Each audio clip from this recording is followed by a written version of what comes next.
That's going to be another one of my, I'm thinking he's off, I show up too much. Another of my grumpy old man type of things.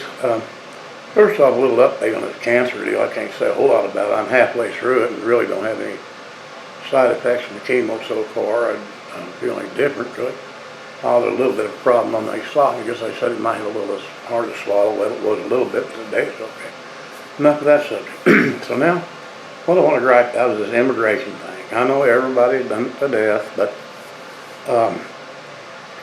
there's a difference in legal and illegal. If it's legally, I'm perfect for that. I really am. But these people just waltz in here and get to take advantage of America's, I guess, generosity. That's not good. Now, if you want to come in here normally like I should, that's good. I mean, people are going to say, well, the whole thing is made up of immigrants. And it was. That's a little more different back then than it is now. These people come in here, some of them, not all, but some of them have ill intentions. And, they're going to come in for the freebies, they're going to come in for the crime, come in for whatever, whatever they can get, And I know something I don't like is why our American government hands out everything to them. I mean, first of all, this may wind up getting to be a little rigmarole video here, but I'm not an expert, but I do have a little knowledge on this immigration thing because my wife, she's from China, and she came here legally because she married another guy, and that's okay. This was long before I met her. And he spent the money, the time, and everything to go to China, 2 or 3 or 4 trips, whatever it took. That's what's required if you're going to marry somebody. They don't want you coming over here. They don't want an alien coming over. I shouldn't say alien. That makes it sound like somebody in outer space. A person from another country. They don't want to just come marry, get over here, and divorce, and they're off the races. Logical in that is to try to prevent that sort of thing. And so anyway, the guy married her, and a month or 2 later, he decided he didn't want to be married, so he gave her an allowance, or whatever, allotment, I guess, and divorced her. Well, at that point, that's where this probably starts to stop. The point is, that's one way of getting in here. If you legally get married, you come in.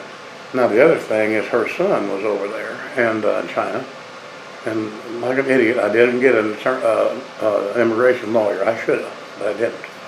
Because somebody said, well, that's going to cost you $10,000. I believed them. Turned out that wasn't right.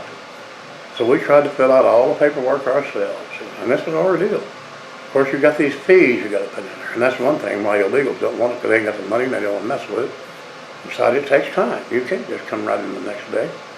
But what it is, you got to fill out all this paperwork, and one of the main things in there is an affidavit stating that the government will not be responsible for them in any way. They cannot ask for or accept any government, whatever they call it, anything from the government. No food stamps, no housing, no nothing. We have to be sure and provide that, because otherwise, if not, after 10 years, I guess it's okay. They say up to 10 years, we are responsible.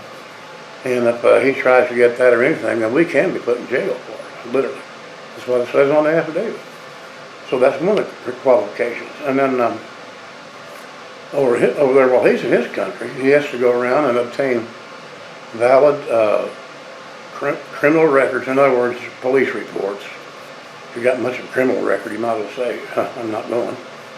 Or also he has to take and get the medical examination, thorough medical examination. You cannot have anything wrong. Basically, a cold is going to slow you down getting over here. But they don't want nobody coming over. Now, see, these illegals, they ain't got to go through all that. They don't have to go through that. And that ain't fair to us. That is absolutely not fair to our country for them to do that. I've got no objection to anybody coming. There's a lot of smart people in different countries we could use. I think they could be a benefit to the country. But not these hooligans that come in with the idea of raping and murdering and stealing, destroying. But you got to weed them out. I guess that's what they mean by vetting. I don't know what that means, but anyway, whatever that is. I see some of these do-gooders and all that, a lot of Democrats mainly, they are also kind-hearted. Let's just let them come on in. Well, now listen to this.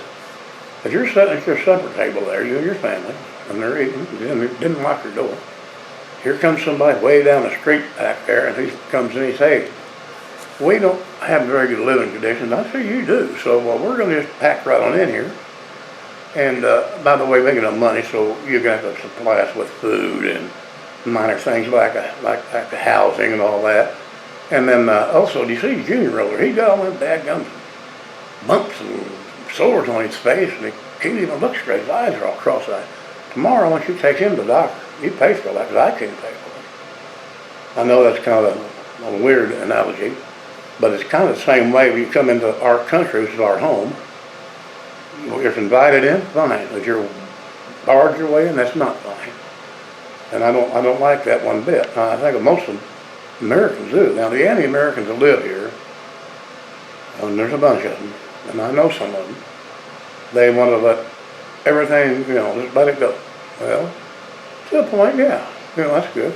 But you gotta follow these rules. And I was just starting to say now too, if you come into legally, and if you're married to an American citizen, you have to be here 3 years before you can apply for citizenship. If you're not married, you have to be here 5 years. And after that 5 years, you wouldn't send in your fee, of course. I think it's $400 or something, along with your application. And you wait, and later on they'll send you a thing stating whether you're qualified or not, and if you are, then you wait, and they'll have you come down to my wife had to go down to the federal building down in St. Louis. Anyway, you go in there, and all you do is take the fingerprints and the picture, and that's it. And you go home.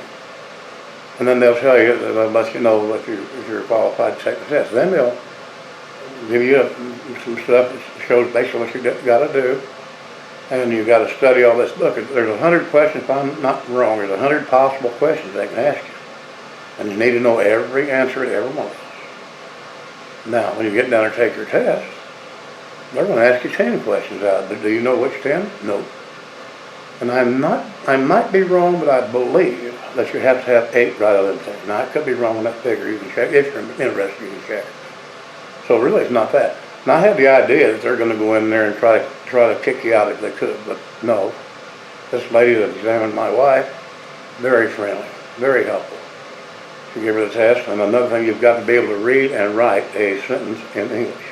Write and read it, and everything. And so you talk to her, and she'll ask you lots of questions, I believe you did. And really, my wife said she was a very, very pleasant lady. And if you answer all the questions, she'll say, congratulations. We'll send you a date when you come down to be sworn in. And they do. Later on, they get a bunch of people together from different countries. I mean, they were from everywhere. Great Britain, way down there in Africa and all that, a bunch of people. So you've got to get this big room there, and then they'll call your name, and you go up, and that federal judge up there, that in this case it was a lady, she shakes your hand and hands you your document, and there you go. And that's the way it is. But now the thing too, out there in the front, in the hall, they have a booth out there. In this case they did, I don't know if they always do, where you can sign up for your voter registration. And there again, all these people come in, like the Democrats want to come in so they can get the votes. Well, that's not even legal. You have to be a citizen to vote. Now, the only thing a naturalized citizen can't do is they can't run for president. They can run for anything. Now, if you're Obama, you can, but otherwise you can't. And so that's the gist of that. Well, anyway, I'm rambling on. This probably, I don't know how long this is. But that's just my take on the run for your old man's idea on the immigration. So take it for what it's worth. If your first 2 seconds you don't like it, kick it out. I ain't making no money on this anyway. I mean, I'm just doing it more or less because I want to. And that's just the way it is. Okay, well, thank you all very much for watching.